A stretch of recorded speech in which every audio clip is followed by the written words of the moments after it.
She was told never to open that door, and for 14 years she listened. Until one stormy afternoon, curiosity took over. What Emily found hidden behind the wall in her mother's old bedroom was something no child should ever see. A room untouched for decades, with photos of people no one in the family recognized. A journal filled with paranoia, secrets, and a chilling final entry. If anyone finds this, tell them the truth about me. The town thought they knew the Carter family, but this discovery revealed a past that had been deliberately erased. And soon, the entire town would be dragged into a mystery darker than anyone imagined. Emily's fingers trembled as she traced the edge of the hidden seam. Behind an old wardrobe, buried under moth-eaten coats, she found the outline of a door. No knob, no handle, just a keyhole. The key was inside her mother's jewelry box. She had seen it before, an antique brass key with a strange symbol no one ever explained. She had always thought it was decorative. It wasn't. As the key turned, something clicked. The door creaked open with a low groan, like the house itself was warning her not to go in. Inside, silence. No windows, no lights, just the smell of old paper, faded perfume, and something metallic. Dust danced in the air as she stepped inside. Her phone's flashlight flickered across walls covered in notes, maps, and faces. Hundreds of photos pinned to the wall. Most of them were people she had never seen before, but one face made her blood run cold. It was her own, labeled Subject Number 41. Emily stumbled back, heart pounding. Subject Number 41? What did that even mean? Was this a joke? A twisted prank? She turned toward the desk in the corner, covered in dust, but undisturbed. There, resting perfectly in the center, was a leather-bound journal with the initials LC, her mother's initials. She opened it, and instantly the handwriting chilled her. The entries weren't about family or memories or love. They were records, dates, names, emotions, mentions of trials and side effects. One entry read, Subject Number 19 responded violently. Memory loss, emotional instability increasing. Another, Subject Number 33 tried to leave town. She never made it past the bridge. Emily flipped to the final page. Her name was written there, underlined.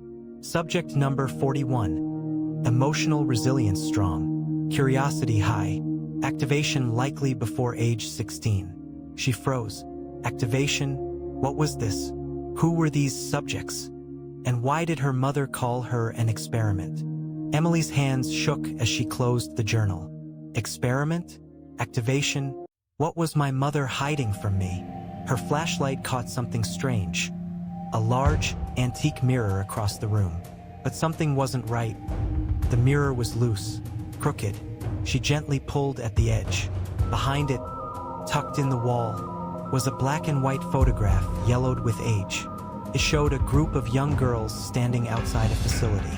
Each wore the same outfit, gray skirts, blank stares. Emily recognized one of them, her mother.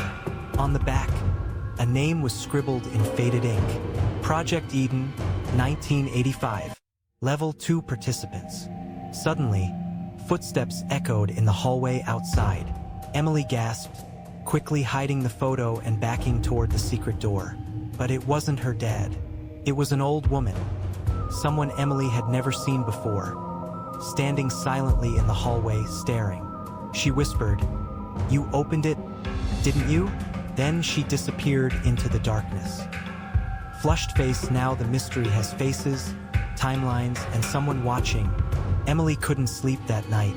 The journal, the photo, the woman in the hallway whispering, "You opened it." She needed answers. The next morning, she went to the town's historical society, a small building no one ever really visited. Inside, an elderly librarian named Mrs. Whitaker gave her a strange look when she asked about Project Eden. There was a long pause. Then the librarian slowly walked to the back shelf, pulled down an old town newspaper archive from 1986, and said, "You didn't hear this from me." Emily flipped through the brittle pages, and there it was, Headline: Local research facility quietly shuts down after childcare program ends. No follow-up, no details, just silence. But beside the article was a photo of the building. It wasn't a daycare. It looked like a lab. Fences, security cameras, and in the background, a small girl on the playground. Emily's heart stopped. It was her mother. Emily rushed home, her heart racing faster than her footsteps.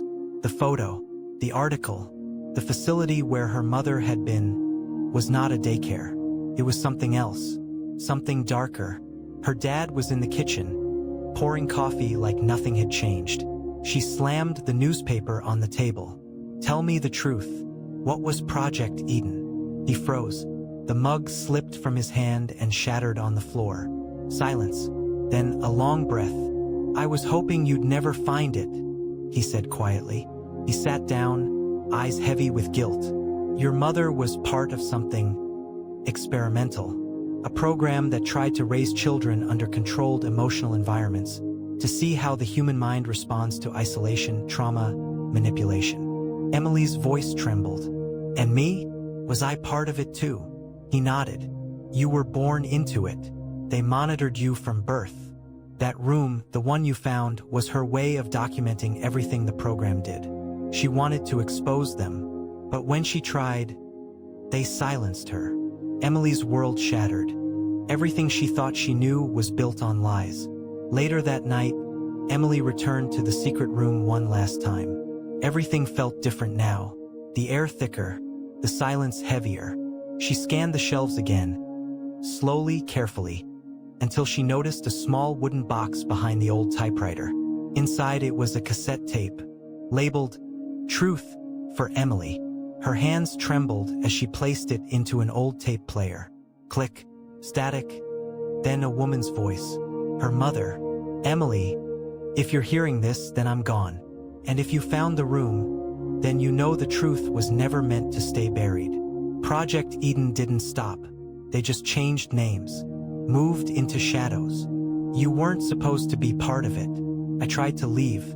I tried to protect you. But they never let anyone go. The faces on the wall, they're real. They're missing. And if anyone finds out what you know now, they'll come for you too. Static. Emily sat in silence, her pulse pounding, eyes wide. Was her entire town still part of this? Had others gone missing? Suddenly, a sound outside. A car, pulling into the driveway. She peeked through the window. It wasn't her father. Emily's breath caught in her throat. Headlights lit up the living room curtains. An unfamiliar black SUV. No license plate. The engine stopped. Silence. Then a knock. 3 slow knocks on the front door. She didn't move. Another knock. Then, an envelope slid under the door. Emily waited. No voices. No footsteps. She opened the envelope with shaking hands. Inside, a single photograph. Her mother, in the same facility uniform. But this time, standing beside a man in a lab coat. On the back, she was warned. Now it's your turn. Emily looked up. The SUV was gone. No tire marks. No sound. Just the picture, the threat, and a question. How many others in this town were part of Project Eden? And didn't even know it? If the story shook you like it did Emily, imagine what secrets are still hidden in your own hometown. Hit that like button if you felt the chills. Drop a comment if you want to hear what happened to subject number 42. And don't forget to subscribe, because some secrets are too dark to ignore.